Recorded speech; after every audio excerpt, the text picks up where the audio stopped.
अस्सलाम नाज़रीन, मैं हूं असद अली तूर अपने प्रोग्राम असद तूर अनसेंसर्ड में।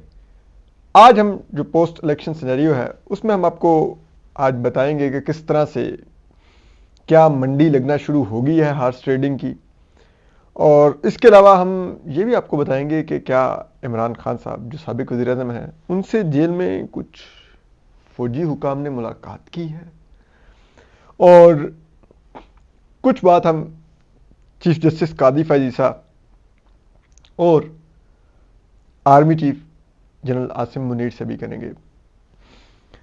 तो देखिए, यहाँ से स्टार्ट लेते हैं। ये जो अब पोस्ट इलेक्शन सिनेरियो में जो मंडी लगनी शुरू हुई है, पीटीआई के हमायत याफ्ता 93 आज़ाद उम्मीदवार जीते थे। नून लीग 78 नशिस्तें उनको दिलवाई गई। अब एक पीटीआई के हमायत याफ्ता उम्मीदवार जिन्होंने एनए 121 में यानी कि एनए 121 में शिकस्त दी थी नून लीग के शेख रुहेल असगर साहब को, जो कि नून लीग के एक पुराने जो रहनुमा हैं और लॉयल रहनुमा हैं, उनको इन्होंने शिकस्त दी थी। और इस हलके में जो टोटल वोट कास्ट हुए थे 1,87,000 वोट कास्ट हुए थे, 3,000 रिजेक्ट हुए, तो 1,87,000 में से 1,84,000 वोट रह गए। और यहां पे टर्न आउट रहा 40.8%। और इसमें जो हारने वाले उम्मीदवार थे नून लीग के शेख रुहेल असगर साहब, इन्होंने वोट हासिल किए थे 70,597। इनके मुकाबले में जो तहरीके इंसाफ के हमायत याफ्ता उम्मीदवार थे जो आज़ाद खड़े हुए थे, थैंक्स टू चीफ जस्टिस कादी फैज़ ईसा, वसीम कादिर साहब, उन्होंने वोट हासिल किए थे 78,703, यानी कि ये तकरीबन 8,000 वोटों की लीड से जीते। अब हुआ क्या है, आज इन्होंने नून लीग में शमूलियत का इजहार का ऐलान कर दिया। यूं तहरीके इंसाफ की जो बर्तरी थी वो 93 से 92 रह गई और नून लीग 78 से 79 एमएनएस नून लीग के हो गए। अब चीज ये है कि क्या नून लीग आज ये सोच रही है कि वो इमरान खान साहब के वोटों पर अपना वज़ीर-ए-आज़म बनाएंगे? क्योंकि जाहिर बात है ये वसीम कादिर साहब पहले नून लीग का हिस्सा रहे हैं, लेकिन अब ये पीटीआई में थे। ये पीटीआई के इमरान खान साहब के वोटों पर जीते हैं, और शेख रुहेल असगर साहब कभी नहीं हारे, ये अभी हारे हैं इनसे। तो इसका मतलब है कि शेख रुहेल असगर साहब को पीटीआई के वोटों ने हराया। और ये देखिए 40% इधर टर्न आउट रहा। हमारे यहाँ पे जो तज्जियाकार थे, इंक्लूडेड माई सेल्फ, हम लोग कह रहे थे कि जी अगर 60% पे वोटिंग टर्न आउट गया ना तो इसका मतलब है पीटीआई का वोटर निकल आया, और फिर पीटीआई जिसे कहते हैं जीत सकती है। अगर 50% तक रहा तो पीटीआई नहीं जीत सकती है, लेकिन ये वोटिंग टर्नआउट बता रहा है। और अभी मुल्क में वोटिंग टर्नआउट 50% से नीचे रहा है, लेकिन उसके बावजूद पीटीआई की इतनी भारी अक्सरियत हासिल करना, बावजूद तमाम धांधलियों के, ये जाहिर करता है कि पीटीआई का वोट बैंक बड़ा है और दीगर जमातों का वोट बैंक सुकड़ा है। स्पेशली नून लीग का वोट बैंक कम हुआ है, क्योंकि नून लीग अपने स्ट्रांग होल्ड्स में हारी है। शेख रुहेल असगर साहब ने 1-1 से हारे हैं, राना सनाउल्लाह साहब फैसलाबाद से हारे हैं, आबिद शेर अली साहब फैसलाबाद से हारे हैं, खुरम दस्तगीर साहब जैसा जबरदस्त रहनुमा वो गुजरांवाला से हारे हैं। ठीक है, मियां हमजा शहबाज साहब 5,000 वोटों की लीड से जीते हैं, वो भी 5,000 वोट। आलिया हमजा जो जेल में बंद थी, एक दिन कंपेन नहीं की, उनके रिजेक्ट करवाए गए तो हमजा शहबाज साहब को जितवाया जा सका। ठीक है, फिर आप देखिए मियां नवाशी साहब, यास्मीन राशिद साहब ने 1,15,000 वोट लिए। इधर अब लाइक उन पॉकेट्स में जाके नून लीग को पीटीआई ने मारा है जो नून लीग की सिक्योर 3 सीट्स काउंट होती थी। तो इसका मतलब है, और इसी वोटिंग टर्नआउट के साथ जो 50% से नीचे था, इसका मतलब है 50% से नीचे, तो फिर नून लीग का वोट ज्यादा होना चाहिए था, लेकिन नून लीग का इसका मतलब वोट ही घट गया। ये पंजाब का लेवल ऑफ डिसअपॉइंटमेंट है नून लीग से, जो उन्होंने मियां शहबाज शरीफ साहब ने जो फौज से डीलें की, जो सब कुछ किया, जो मिस गवर्नेंस की, उसका ये नतीजा निकला। और आप अवाम के उस मैंडेट और वोट की तौहीन कर रहे हैं यूं लोगों को तोड़ के। और थैंक्स टू चीफ जस्टिस कादी फाइज़ा साहब कि उन्होंने ये हार्स ट्रेडिंग के जहन्नुम के दरवाजे खोले, वो बल्ले वाला फैसला देकर जो पीटीआई से उसका इलेक्शन सिंबल वापस लिया गया। अब आप बताइए ना कादी साहब, इसका मतलब है फौज इसलिए चाहती थी कि बल्ले का निशान वापस ले ले, क्योंकि उनको थ्रेट नजर आ रहा था कि पीटीआई का वोटर तो ग्राउंड पर मौजूद है, वो गेम बदल सकता है। ठीक है, और अगर उसने गेम बदली तो फिर हमारे पास बैकअप ऑप्शन ये होगा कि पीटीआई के जो जीते हुए उम्मीदवार होंगे उनको दबाव डाल के या पैसे देकर दूसरी जमातों में शामिल किया जाए और पीटीआई की बर्तरी यूं काट दी जाए, पीटीआई से रिजर्व सीटें भी छीन ली जाए। तो उसके लिए फिर जरूरी था कि इलेक्शन सिंबल उनसे वापस लिया जाता, तो वो फिर आपने उनको लेके दिया। ठीक है, और उसके बावजूद, आपके फैसले के बावजूद पीटीआई का वोटर निकला, उसने अपनी जमात को वोट किया। उस जमात को जिसको आप कहते थे कि नहीं, वो जमात ने तो अपने लोगों को इंट्रा पार्टी इलेक्शन में हिस्सा नहीं लेने दिया, उस पर एलीट कैप्चर हो गया। चीफ जस्टिस काजी फैसला के कोर्ट रूम में रिमार्क्स थे, ये वोटर के लिए नहीं मैटर करता था, जो पीटीआई का वोटर था कि हमारी जमात में एलीट कैप्चर हो गया, तो आपके लिए क्यों मैटर करता था? आपके लिए पाकिस्तान का आइन का आर्टिकल 17 मैटर नहीं करता था, पीटीआई का आइन मैटर करता था। ठीक है, ये आपकी हालत थी। मैं आज ये मैंडेट देख के सोच रहा था, उस दिन का सोच रहा हूं जिस दिन रात को ये लीड बननी शुरू हो गई थी, 8 तारीख की रात को ही, कि चीफ जस्टिस कादी फैज़ा क्या सोच रहे होंगे यार, कि वो आज कहां पर खड़े हैं। अपनी लेगेसी भी उन्होंने गंवा दी फौज के साथ मिलकर, इस बदतरीन फैसले से मुल्क में जमहूरियत को भी नुकसान पहुंचाया, आईने पाकिस्तान की भी तौहीन की, अवाम के मैंडेट की तौहीन की, विल ऑफ पीपल को इंजीनियर किया उन्होंने।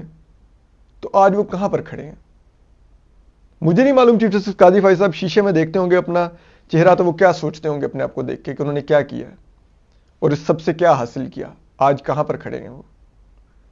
बनवा लें हम पे जीआईटी का, हमें कोई इशू नहीं है, भिजवा लीजिएगा जेलों में।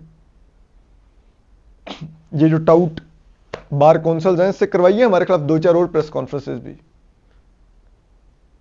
अब ये जो फौज की बनवाई हुई अक्सरियत से अगर कोई हुकूमत बनेगी तो उससे हमें प्रोसिक्यूट भी करवा लीजिएगा, बल्कि खुद भी कर लीजिएगा।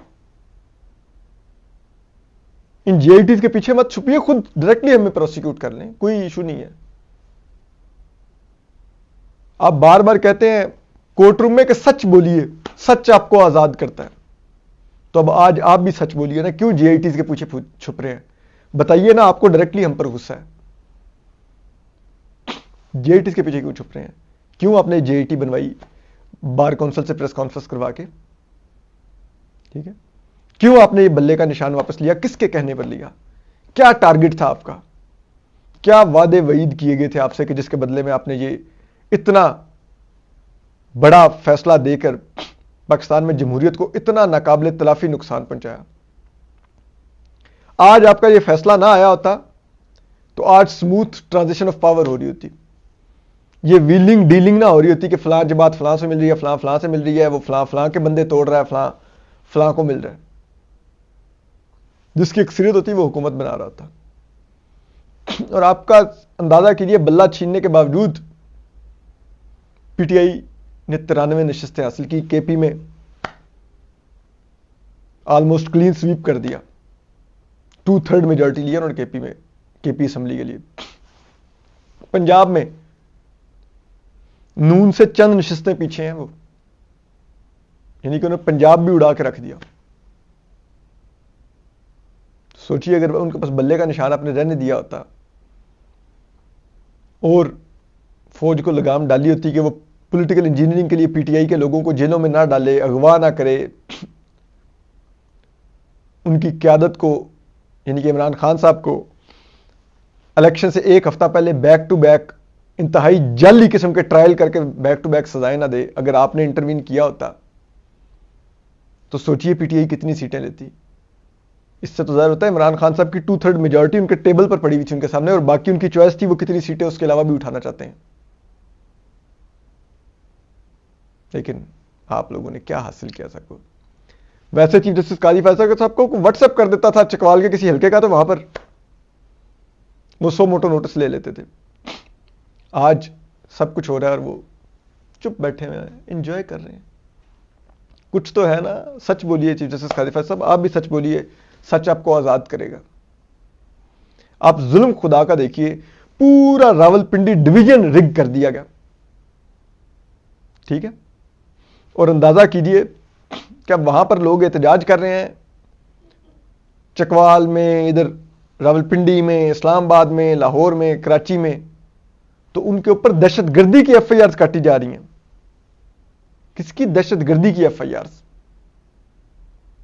एक आपने उनका मैंडेट चोरी किया हुआ है, उनके लोगों को धांधली करके हराया हुआ है, ऊपर से वो एहतजाज भी ना करे, उस पर भी दहशतगर्दी की एफआईआर। इलेक्शन से पहले भी उन पर दहशतगर्दी की एफआईआर देके उनकी इलेक्शन मुहिम नाकाम बना दी गई, रोकी गई हर तरह से, उनको इलेक्शन मुहिम ना चलाने दी गई, और अब इलेक्शन के बाद भी उनके ऊपर इतना बड़ा जुल्म किया जा रहा है। यह है पाकिस्तान की रियासत, ये होगा। और मैं इस मौके पर army chief general Asim Munir साहब से भी कहना चाहता हूं, आपने कहा कि बड़ी अच्छी बात है जो ये इलेक्शन जो होते हैं ये अवाम की राय का तयन करते हैं कि वो किस तरफ है, तो आपने राय देख नहीं ली क्या? इसके बाद भी आप इस राय का एहतराम नहीं करेंगे? जिन्हें 8 फरवरी से पहले आपको लगता था कि शायद पीटीआई सोशल मीडिया पे ही है, ग्राउंड पे उनका वोट नहीं है, और ये जमात हमने जितवाई थी 2018 में, बिल्कुल आपके दायरे ने जितवाई थी, लेकिन उसको 2016 में रीसेट करते करते आप कहां पर पहुंच गए कि आज वो जमात लार्जेस्ट पार्टी है। क्या आपके इदारे को अवाम के वोट का एहतराम नहीं करना चाहिए? क्या जाके आरओज के दफातर में रिजल्ट चेंज करवाने चाहिए? क्या मिलेगा इससे आपको? एक कोलिशन गवर्नमेंट आप बनवा भी लेंगे तो क्या वो डिलीवर कर सकेगी? 16 माह में डिलीवर कर सकी तो 5 साल में कैसे डिलीवर कर सकेगी? इतने बदतरीन हालात में आप, ये वोट आपके इदारे के अगेंस्ट पड़ा है पीटीआई को। मत अपने इदारे को और अवाम की विल को आमने सामने खड़ा कीजिए। आप लोग हमारी ही माओं के बेटे हैं, हमें दुख होगा कि आपकी वर्दियों पर अगर ये दाग लगेंगे। 75 साल से लग रहे हैं। चलिए, जो करना था कर लिया आपने 8 फरवरी तक, अब छोड़ दीजिए। बलोचों का एहतराम कीजिए, उनकी माओं के बेटे उनको वापस कीजिए। जितने आप सब लोग अपनी माओं के प्यारे हैं, हमें भी प्यारे हैं, इतने ही वो बलोच भी अपनी माओं को प्यारे हैं और हमें भी प्यारे हैं। वो भी हमारी तरह पाकिस्तानी है। छोड़ दीजिए, जाने दीजिए उनको। इलेक्शन हुआ है, इस मैंडेट का भी एहतराम कीजिए। मत कराची से एमकेएम को बुलवा बुलवा के मीटिंग्स करवाइए, ये सब कुछ मत कीजिए, मत कीजिए ये सब कुछ। आखिर में अब जरा ये दावा कर रहे हैं कि आज सुबह साबिक वज़ीर इमरान खान साहब से जेल में कुछ इस्टेब्लिशमेंट के लोगों ने मुलाकात की है, और ये काफ़ी सीनियर लेवल के लोग थे, और इस मुलाकात में इमरान खान साहब की भी ख्वाहिश जानने की कोशिश की गई है कि वो क्या चाहते हैं और वो क्या करेंगे बाहर आने की सूरत में, और क्या अकोमोडेशन हो सकती है दोनों साइड्स के लिए, कोई दरमियानी रास्ता। तो अब देखते हैं। मेरे ख्याल में तो इमरान खान साहब को अब इतना मैंडेट मिला है, इसके बाद उनको झुकना नहीं चाहिए। लेकिन अगर गैरत से आरी हुए तो जो लोगों ने उनको वोट दिया है, बाहर निकल के इस मुश्किल हालात में अपनी जानें खतरे में डालकर अपने घरों पर कायम होने वाले मुकदमात को डिफाई करते हुए, फिर इमरान खान साहब उनके मुंह पर दरअसल थूकेंगे, वही अगर उन्होंने कोई डील वगैरह लॉक की तो। अपना ख्याल रखिए। अल्लाह हाफिज़।